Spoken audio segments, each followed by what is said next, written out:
కదమ్మమాల సభ్యులకి, యూట్యూబ్ వీక్షకులకి స్వాగతం అండి.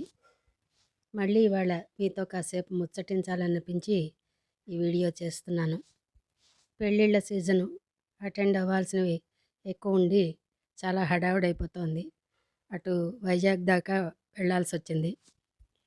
ఈ మధ్య మా ఫ్యామిలీస్లోనే మరోసారి పెళ్లి బాజాలు మోగాయి.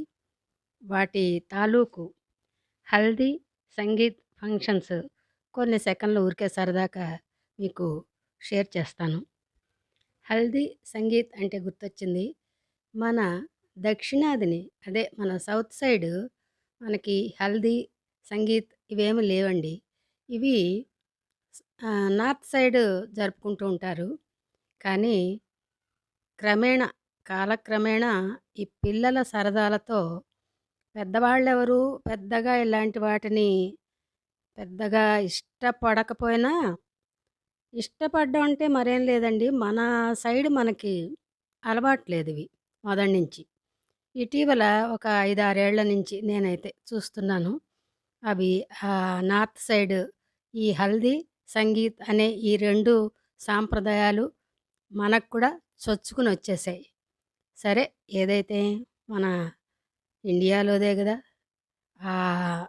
అదేమిటది అటువైపు నార్త్ సైడ్ అయినప్పటికీ మన దేశపు సాంప్రదాయమే కాబట్టి సరే కాసేపు ఈ పిల్లల సరదా కాదనడం ఎందుకని అందరూ పెద్దవాళ్ళు కూడా ఒప్పుకోవడం జరుగుతోంది.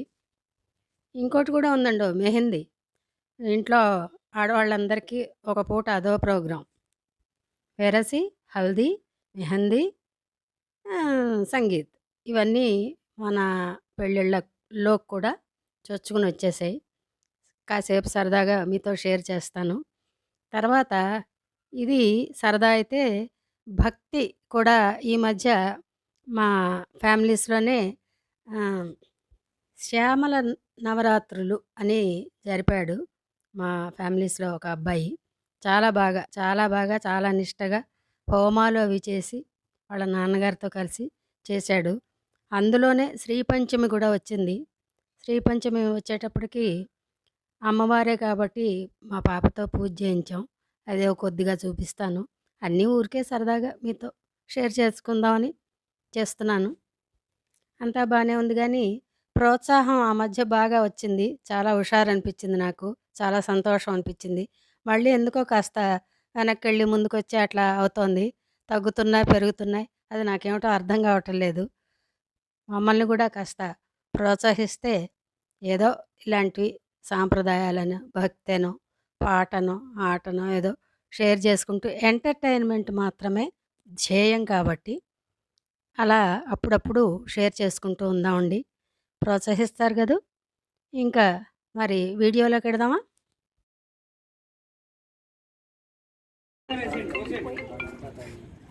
डालो डालो ठंड लगनी चाहिए बहुत ज्यादा डाल देना हो गया మళ్ళీ ఇంకోటా